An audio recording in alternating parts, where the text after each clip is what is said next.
আমি বীমা কিয় ক্ৰয় কৰিব লাগে এই বিষয়ে আজি আমি এই ভিডিঅ'টোত আলোচনা কৰিম। নমস্কাৰ, মই Charu Prasad Sharma, insurance advisor, senior laboratory technician, yoga teacher. আমি বীমা কিয় ক্ৰয় কৰিব লাগে? আমাৰ মন গ'লে, প্ৰয়োজন হ'লে, ইচ্ছা গ'লে আমি বীমা ক্ৰয় কৰিব পাৰোঁনে? এটা ডাঙৰ প্ৰশ্ন আমাৰ মনলৈ আহে, হয়তো আপোনালোকৰ মনলৈ আহে। কিন্তু আমাৰ মন গ'লেই যিকোনো বস্তু বজাৰত গৈ ক্ৰয় কৰি আনিব পাৰোঁ। এটা সাধাৰণ উদাহৰণ দিছোঁ। দুদিনমান আগতে মোৰ মোবাইলৰ চাৰ্জাৰডাল বেয়া হ'ল। মোৰ দৰকাৰ হ'ল যে এডাল নতুন চাৰ্জাৰ লাগে, প্ৰয়োজন হ'ল। মই বজাৰলৈ গৈ নতুন এটা চাৰ্জাৰ কিনি আনিলোঁ। বা মোৰ মোবাইলটোৱে নতুন এটা লৈ ল'লোঁ, মন গ'ল, বছ। কিন্তু বীমাটো এনেকুৱাই বস্তু নে যে আপোনাৰ আজি প্ৰয়োজন হৈছে, দৰকাৰ হৈছে যে মই বীমা এটা নিজৰ নামত কৰি ল'ম, হেল্থ ইঞ্চুৰেঞ্চ এটা কৰি ল'ম, যে মোৰ আজি অসুখ হৈছে, হস্পিটেলত এডমিট হৈছোঁ। নহয় নহয় বন্ধুসকল, এইটো কথা নহয়। বীমাটো হৈছে এনেকুৱা এটা বস্তু যিটো আপোনাৰ প্ৰয়োজন নহওঁতেই আপুনি কৰি থ'ব লাগিব, আৰু প্ৰয়োজনৰ সময়ত আপুনি লাভ লওক তাৰ। গতিকে পলম কিহৰ? আজিয়ে আপোনাৰ ইঞ্চুৰেঞ্চ এডভাইজাৰক ফোন কৰি মাতি আনক আৰু আপোনাৰ এটা স্বাস্থ্য বীমা, জীৱন বীমা আপোনাৰ নামত, পৰিয়ালৰ নামত কৰি লওক। হয়তো আজি যিসকল বন্ধু বান্ধৱে মোৰ ভিডিঅ' চাই আছে তেওঁলোকে ভাবিব পাৰে, মই নিজে এজন ইঞ্চুৰেঞ্চৰ মানুহ হৈ হয়তো এই ভিডিঅ'টো বনাইছোঁ বা কৈছোঁ। কিন্তু যিসকল লোক আজি ভুক্তভোগী, আৰু ক'ব নালাগে, কেইমাহমান আগতে মোক এজন মানুহে ফোন কৰিছিলে যে আপুনি আহিবচোন, অলপ ইঞ্চুৰেঞ্চৰ কথা আছে। ঠিক আছে, সেইমতে তেখেতক সময় দি মই গ'লোঁ। তেখেতে মোক ক'লে যে এটা মোৰ হেল্থ ইঞ্চুৰেঞ্চ খুলিব লাগে।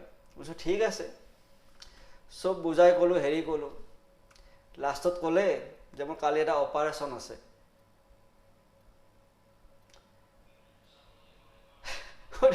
হাঁহি উঠি গ'ল। কালি অপাৰেশ্যন আছে আৰু আজি আপুনি হেল্থ ইঞ্চুৰেঞ্চ খুলিব?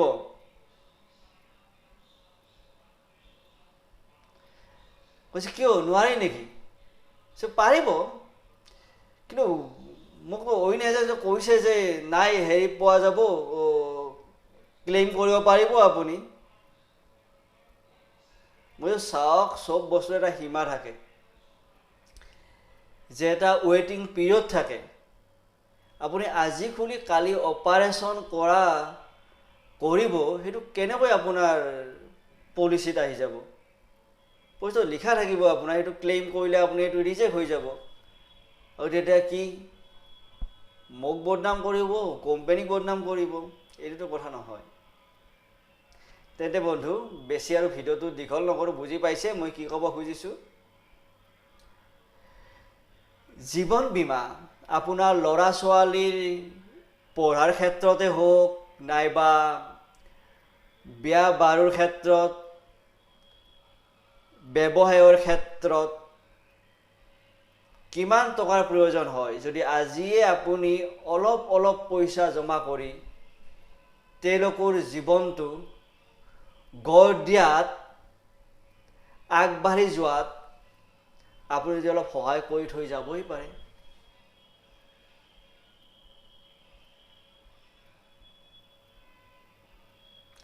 গতিকে জীৱন বীমা, স্বাস্থ্য বীমা মানুহৰ জীৱনৰ কাৰণে কিমান দৰকাৰী, সেইটো আৰু বেছি বহলাই কোৱাৰ দৰকাৰ নাই আজিৰ যুগত। আমাৰ ইণ্ডিয়াতে কিন্তু কিছুমান বাহিৰৰ দেশত হেল্থ ইঞ্চুৰেঞ্চ ঘৰৰ পৰা ওলোৱাৰ লগে লগে, তাৰপিছত যেতিয়া আপোনাৰ ঘৰৰ পৰা ওলাব, সিহঁতৰ হেল্থ ইঞ্চুৰেঞ্চ লাগিবই, পুলিচে ধৰিব। যেনেকৈ আমাৰ গাড়ী ইঞ্চুৰেঞ্চ, বাহিৰত গ'লে ইঞ্চুৰেঞ্চ নাথাকিলে পুলিচে ধৰে, তেনেকৈ হেল্থ ইঞ্চুৰেঞ্চ নাথাকিলে ঘৰৰ পৰা ওলাই যোৱাৰ পিছত যদি পুলিচে ধৰে ন ফাইন কাটিব। ঠিক আছে, আজি ভিডিঅ'টো ইমানতে সামৰি মাৰিলোঁ। পুনৰ আৰু এটা নতুন টপিক লৈ মই আপোনালোকৰ মাজলৈ আহিম। যদি আপোনালোকে মোৰ চেনেলটোলৈ প্ৰথমবাৰৰ পৰা আহিছে তেতিয়াহ'লে প্লিজ ছাবস্ক্ৰাইব কৰক আৰু ভিডিঅ'টো লাইক কমেণ্ট কৰি মোক সঁহাৰি জনাওক। ধন্যবাদ। জয় আই অসম।